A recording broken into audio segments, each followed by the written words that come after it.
Hello everyone, बहुत बहुत स्वागत है आपका द वाइट बोर्ड चैनल पे। जहां आज के इस वीडियो का जो क्वेश्चन है हमारा वो तो क्लास 11 की बुक से लिया गया है, चैप्टर 10 एक्सरसाइज 10.3 का फर्स्ट क्वेश्चन है। लेकिन ये आपका क्लास 11 के अलावा भी और भी काफ़ी सारे क्लास 11 के बाद भी कई सारे एग्जाम में आपके काम आ सकता है। तो चलिए क्वेश्चन को समझते हैं कि क्वेश्चन क्या है। क्वेश्चन है हमारा, प्रश्न है हमारा, तीन समीकरण दिए गए हैं अलग अलग रेखाओं के, तीन समीकरण, और इन रेखाओं के समीकरण से हमें ये पता करना है कि इस रेखा की ढाल क्या है और इस रेखा का वाई अंतखंड क्या है। तो रेखाओं के समीकरण से हम रेखाओं की ढाल और अंतखंड कैसे पता करेंगे वही समझने वाले हैं इसमें। तो मैं आपको एक छोटा सा फॉर्मूला बता देता हूँ, याद दिला देता हूँ। पिछले एक्सरसाइज में आपने पढ़ा होगा, नहीं पढ़ा है तो फिर पढ़ लेना। पिछली वीडियो में पहले बड़ी बड़ी वीडियो आती थी, अब से छोटी छोटी वीडियो आएंगी ताकि एक एक वीडियो में हम ज़्यादा समय देकर अच्छे से समझ सकें चीज़ों को। तो छोटा वीडियो अपलोड करने में मेरा डेटा कम खर्चा होगा। ठीक है, तो अब समझते हैं इसको कि y बराबर एम एक्स प्लस सी, ये एक फॉर्मूला है, रेखा के समीकरण का ही फॉर्मूला है। अगर रेखा का समीकरण इस रूप में है तो m जो होगा ना, m होगा वो रेखा की ढाल होगी, वो होगी रेखा की ढाल, और c जो होगा हमारा, c वो रेखा का y अंतखंड होगा, रेखा का y अंतखंड।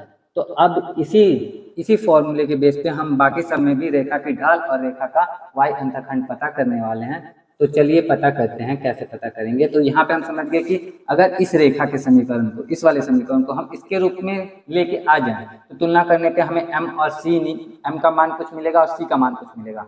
तो m तो रेखा की ढाल हो जाएगी और c हो जाएगी उसकी y अंतखंड। ठीक है, तो चलो पता करते हैं। सबसे पहले इसको देखते हैं, x प्लस 7y बराबर 0 लिखा हुआ है। तो अब इसको y बराबर एम एक्स प्लस सी के रूप में बदलने के लिए हम y को इधर ही रहने देते हैं और x को उस तरफ भेज देते हैं। तो हमें मिलेगा 7y बराबर हो जाएगा माइनस एक्स की।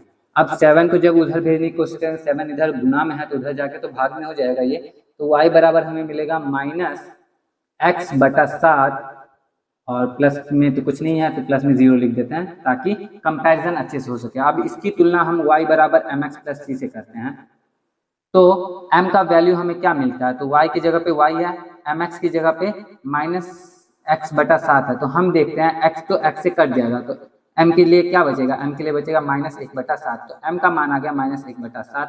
और यहाँ पे c के लिए क्या मिला है, तो c के लिए मिला है हमें 0।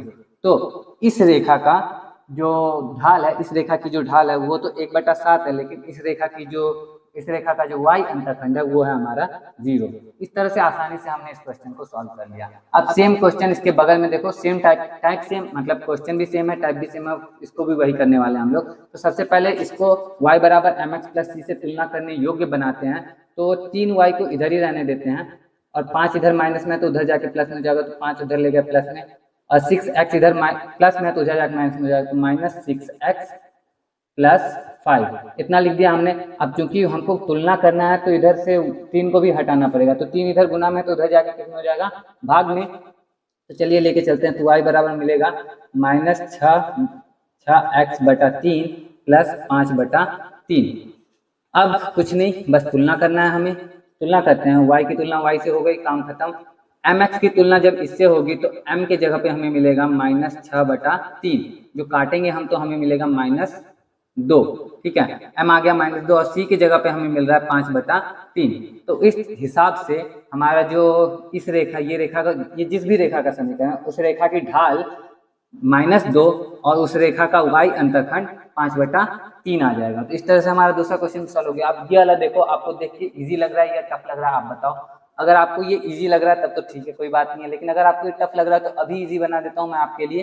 देखो y बराबर 0 लिखा हुआ है, इससे आसान कुछ नहीं समझ में, दिखने में लगेगा कि ये तो इस रूप में है ही नहीं, तो कैसे होगा, देख के सिर्फ लगेगा। आप इसकी तुलना करो ना इससे, y बराबर एम एक्स प्लस सी से। तो जब इससे तुलना करोगे तो एम एक्स प्लस सी की जगह पे आपको 0 मिलेगा, m का वैल्यू भी 0 और c का वैल्यू भी 0।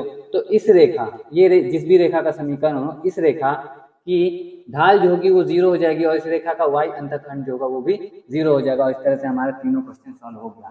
तो उम्मीद करता हूँ आपको अच्छे से समझ में आया होगा। आज की वीडियो के लिए इतने रहने देते हैं, नेक्स्ट वीडियो में क्वेश्चन नंबर 2 डिस्कस कर लेंगे। तो मिलता हूँ मैं आपसे नेक्स्ट वीडियो में, तब तक आप अपना ख्याल रखना, अच्छे से पढ़ाई करते रहना। जय हिंद।